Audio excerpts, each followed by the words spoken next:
Hi, ಈ ಗಾಡಿ ಒಂದು ಸರ್ವಿಸಿಂಗ್ ಬಂದಿತ್ತು. ಈ ಗಾಡಿ ಡಿಯೋ BS6 ಗಾಡಿ.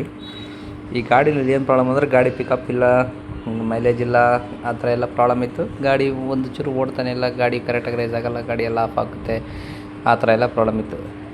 ನೀವು ನೋಡಿ ಈ ಗಾಡಿ ಯಾವ ಥರ ಇದೆ ಅಂತ ಹೇಳ್ಬಿಟ್ಟು ಥ್ರಾಟಲ್ ಬಾಡಿ ಬಿಚ್ಚಿದ್ರೆ ಮಣ್ಣು ಥರ ಬರ್ತಾಯಿದೆ. ನೋಡಿ ತೋರಿಸ್ತೀನಿ, ನೋಡಿ ತೆಗೆದ್ರೆ ಹೆಂಗೆ ಬರ್ತಾಯಿದೆ ಅಂತ ಹೇಳಿದ್ರೆ ಮಣ್ಣು, ಅಲ್ಲಿ ನೋಡಿ ಇಲ್ಲಿ ಮಣ್ಣು ಥರ ಬರ್ತಾಯಿದೆ. ಅದು ಹೆಂಗೆ ಓಡಿಸಿದ್ರು ಕಸ್ಟಮರು, ಎಲ್ಲೂ ಸರ್ವಿಸ್ ಮಾಡಿಲ್ವಾ ಅಥವಾ ಬಿಚ್ಚಿಲ್ವಾ ಅನ್ನೋದೇ ಕನ್ಫ್ಯೂಷನ್.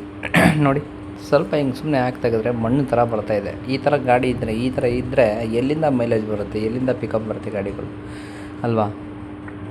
ಏನಂದರೆ ಎಲ್ಲಾದರೂ ಬಿಡಬೇಕಾದ್ರೆ ಎಲ್ಲ ಬಿಚ್ಚಿ ಚೆಕ್ ಮಾಡೋದು ತುಂಬ ಒಳ್ಳೇದಲ್ವ. ನೋಡಿ ಎಷ್ಟು ಬ್ಲ್ಯಾಕ್ ಆಗಿದೆ ಅಂದರೆ ಆ ಕಡೆ ಬಂದ್ಬಿಟ್ಟು ಅಷ್ಟು ನಿಮಗೆ ಕಾಣಿಸೋದೇ ಇಲ್ಲ. ಇಲ್ಲಿ ನೋಡಿ ಈ ಕಡೆ ಏನು ಮಾಡ್ತಾರೆ ಅಂದರೆ ಬರೀ ಫಿಲ್ಟ್ರ್ ಬಿಚ್ಬಿಟ್ಟು ಹಿಂಗೆ ಕ್ಲೀನ್ ಮಾಡಿಬಿಡ್ತಾರೆ. ಇಲ್ಲಿ ನೋಡಿ ಕಾಣಿಸ್ತಿದೆ ಸ್ವಲ್ಪ ಕ್ಲೀನು, ಆ ಥರ ಮಾಡಿಬಿಟ್ಟಾಗ ಅದು ಕರೆಕ್ಟಾಗಿರಲ್ಲ.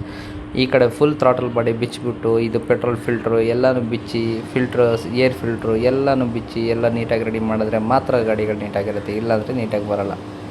ಸೊ ಇದನ್ನು ಗಮನಕ್ಕೆ ಇಟ್ಕೊಳ್ಬೇಕಾಗತ್ತೆ. ಮತ್ತು ಹೆಡ್ ಬೀಡಿಂಗು, ಹೆಡ್ ಬೋಲ್ಟ್ ಹಾಕ್ಸಿದ್ದು, ಕ್ಲಚ್ ವರ್ಕು ಎಲ್ಲ ಕೆಲಸನೂ ಐತೆ ಈ ಗಾಡೀಲಿ. ಎಲ್ಲನೂ ಕಂಪ್ಲೀಟ್ ಮಾಡಿ ಕಸ್ಟಮರ್ ಗಾಡಿ ಕೊಟ್ಟರೆ ತುಂಬ ಖುಷಿ ಆಗೋದು. ಬಟ್ ಏನಂದರೆ ಮಾತಾಡಿಲ್ಲ ಕಸ್ಟಮರು.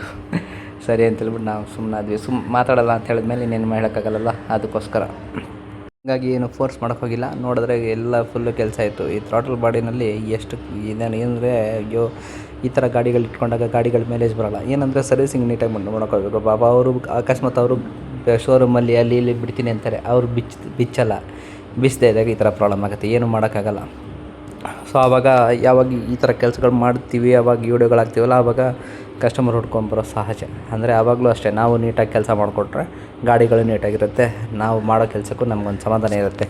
ಯಾವತ್ತಾಗಲೂ ದುಡ್ಡು ಇಂಪಾರ್ಟೆಂಟೇ, ಬಟ್ ಆದರೂ ಕೆಲಸನೂ ಅದೇ ಥರ ಮಾಡಬೇಕಲ್ಲ. ಕೊಡೋದಕ್ಕೆ ಕರೆಕ್ಟಾಗಿ ಕೆಲಸ ಮಾಡಿಕೊಟ್ರೆ ಚೆನ್ನಾಗಿರುತ್ತೆ, ಯಾವುದೇ ರೀತಿ ತೊಂದರೆ ಇರೋಲ್ಲ. ನೋಡಿ ಫಿಲ್ಟ್ರು, ಬ್ರೇಕ್ ಶೂ ಪ್ರತಿಯೊಂದು ಎಲ್ಲ ಮಾಡಿ ಎಲ್ಲ ನೀಟಾಗಿ ರೆಡಿ ಮಾಡಿಕೊಟ್ಟೆ. ಕಸ್ಟಮರ್ ಮಾತಾಡಿದರೆ ಚೆನ್ನಾಗಿರೋದು, ಮಾತಾಡಿಲ್ಲ ಅವರು. ನಿಮ್ಮ ಗಾಡಿನೂ ಅಷ್ಟೇ ಎವ್ರಿ 2000ಗೆ ಕರೆಕ್ಟಾಗಿ ಸರ್ವಿಸ್ ಮಾಡ್ಕೊಳ್ಳಿ. ಒಂದು 20,000 25,000 ಎಲ್ಲ ಒಂದು 30,000 ಹೊಡಿದೆ ಅಂದರೆ ಥ್ರಾಟಲ್ ಬಾಡಿ ಬಿಚ್ಚಿ ಕ್ಲೀನ್ ಮಾಡಿಸಿ, ಗಾಡಿಗಳಲ್ಲಿ ಪ್ರಾಬ್ಲಮ್ ಬರೋಲ್ಲ. ಮತ್ತೇನೆಂದರೆ ಇಂಜಿನ್ ಆಯಿಲು ಅವೆಲ್ಲ ಇಂಪಾರ್ಟೆಂಟು. ನೋಡಿ ಇವಾಗ ಥ್ರಾಟಲ್ ಬಾಡಿಗೆ ಈ ಸ್ಪ್ರೇ ಹೊಡಿತೀನಿ, ಹೆಂಗಂದರೆ ಒಂದೇನೋ ಆಯಿಲ್ ಟ್ರೈ ಮಾಡಿದಾಗ ಆ ಥರ ಬರುತ್ತಲ್ಲ, ಆ ಥರ ಬರ್ತಾಯಿದೆ. ಸೊ ಹಿಂಗಿದ್ದಾಗ ಗಾಡಿಗಳು ತುಂಬಾ ಪ್ರಾಬ್ಲಮ್ ಬರ್ತವೆ. ಇದೇ ಥರ ನಿಮ್ಮ ಗಾಡಿನೂ ಪ್ರಾಬ್ಲಮ್ ಇದೆ ಅಂತ ಹೇಳಿದರೆ ಬನ್ನಿ, ರೆಡಿ ಮಾಡಿಕೊಡ್ತೀನಿ. ನಿಮಗೆ ನಂಬರ್ ಬೇಕಂದರೆ ಇದು ಕಮೆಂಟ್ ಮೂಲಕ ತಿಳಿಸಿ. ಹಾಗೆ ಈ ವಿಡಿಯೋ ಇಷ್ಟ ಆಗಿದ್ರೆ ಲೈಕ್ ಮಾಡಿ, ಶೇರ್ ಮಾಡಿ. ಹಾಗೆ ನನ್ನ ಯೂಟ್ಯೂಬ್ ಚಾನಲ್ನ ಸಬ್ಸ್ಕ್ರೈಬ್ ಮಾಡಿ. ನನ್ನ ಯೂಟ್ಯೂಬ್ ಚಾನಲ್ ಹೆಸರು ಬಂದ್ಬಿಟ್ಟು ಸಾನ್ವಿ ಬೈ ಗ್ಯಾರೇಜ್ ಅಂತ ಹೇಳ್ಬಿಟ್ಟು DO ಯಾರ್ದಿದೆ ಈ ವಿಡಿಯೋನ ಅವ್ರಿಗೆ ಶೇರ್ ಮಾಡಿ. Thank you, bye.